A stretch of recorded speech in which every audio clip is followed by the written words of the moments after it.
Hey everyone, I'm Brig White reporting for the Stratford Gazebo, and today I'm joined by my good friend. Hello, I'm Darren Shibdad. I'm a senior at Stratford. And me and Darren are really good friends, like I was saying. Go to all types of events together. We've planned shows here at the school before in memory of our one of our classmates, Walker Bethune.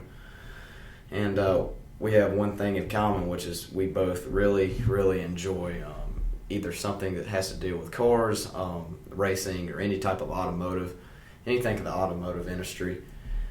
And today we're going to be discussing the RPM Act and what it means to everybody in this car community, and what could happen if it is passed or if it isn't passed. So basically, the overview of the RPM Act is what SEMA.org states is the RPM Act reverses the EPA's interpretation that Clean Air Act does not allow a motor vehicle designed for street use, including a car, truck, or motorcycle, to be converted into a dedicated race car.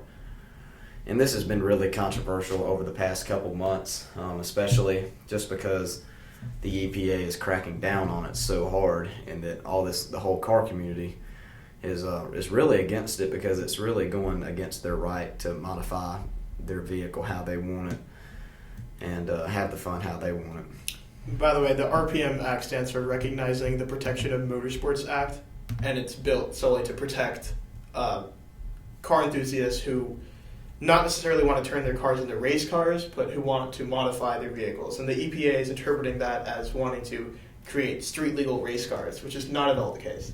Yeah, like you were saying, the EPA has made this a national priority, especially with anything has to do in the automotive industry, just because of all the pollution that they think it produces, and all the nonsense that comes out of it with street racing and any types of violence in car meets.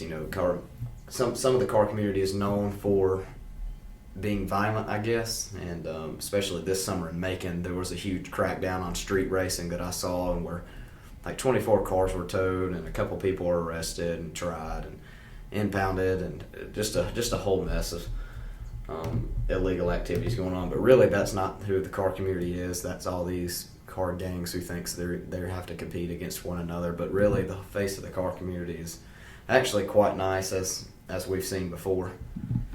Yeah, I'm going to say that cars are really an outlet for a lot of people. A lot of people go home, they've had a rough day at work or school, and they just want to mess around with their car. They want to modify it, they want to change something with it, whether it's engine mods or cosmetic mods. It's just a way for people to express themselves. It's an extension of your personality. And as someone who has slightly modified their vehicle and has done their own personal touches to some things, it really is an extension of me. Yeah, I get that, and I'm right there with you. I've done stuff to my own personal vehicle, and if y'all don't know, I drive an 2016 F-150. That it's not the fastest thing in the world, but it gets me where I need to go, and I really enjoy driving it, even though it's not a manual. Got to save the manuals. But no, I think my really true love for cars all came when I turned 16, and I wanted to modify my truck to make it a real off-road and put all this country kid off-road tires on it and wheels, and realized I couldn't afford almost any of it, and still probably can't afford a bunch of it if I wanted to do more stuff, but realized that wasn't the way to go. I was going to be a street princess and go that way. Pavement princess, yeah. And that's what it's turned into now, and I think that's where my love really came from. Especially my mother had an old Mercedes AMG that I really fell in love with when I first drove it by myself, and kind of got to beat on the car. And you kind of grow a relationship with the vehicle you drive as you drive it, depending on how much you beat on it. It said a lot. Sports cars, if you don't drive them how they're meant to be driven, then they don't perform like they should when you want to drive them, when you want to beat on them. Yeah, I've always been around cars. I remember my earliest memory is 3 years old, and I told my dad, why do I like cars so much more than anyone else? Like, why? I always see a car, and I'm always trying to point out what kind of car it was. And I've really grown into having a very strong passion and a love for cars. I mean, we both go to a lot of events in Georgia and elsewhere for car shows and fundraisers and whatnot. We even hosted some of our own. And by taking away the right to modify your vehicle, as the EPA is trying to do, it really takes away a part of you, and it takes away something that you're very passionate for. And I know, like, there are some people, influencers such as like Evan Shanks, who was very used to be a drug addict and used to abuse, and his car was his way of getting over that. And he made a lot of videos over the RPM Act about how it needs to be passed, how the RPM Act needs to be passed, because he could have died if it wasn't for that. Yeah, and that's the thing. I think that's a misconception too, is that the RPM Act isn't the act that's trying to ban vehicular racing or modifying race cars or cars into race cars. The RPM Act is actually trying to reverse it. That's a common misinterpretation that I learned when I first heard about it. I thought that it was, trying to ban modifying of vehicles, but actually it's doing the opposite.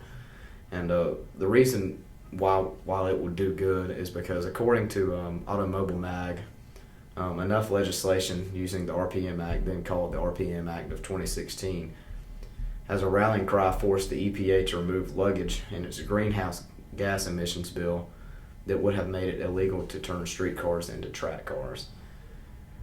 And if you really look at the actual emissions of quote-unquote street race cars, the emissions of individual vehicles are significantly higher, but as a collective, it is nowhere near compared to many other industries that are polluting the air much more than a group of car guys.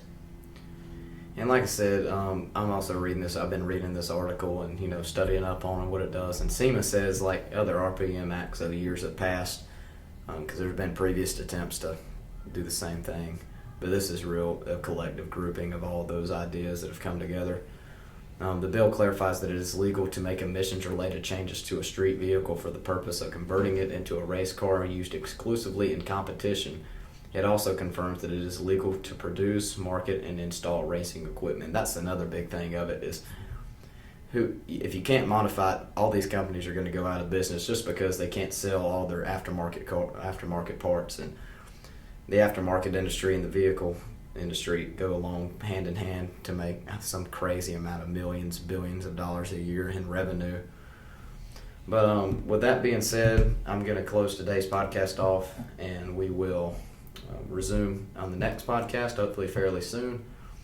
And this is In Between the Lines podcast number 1, and we hope you enjoy it.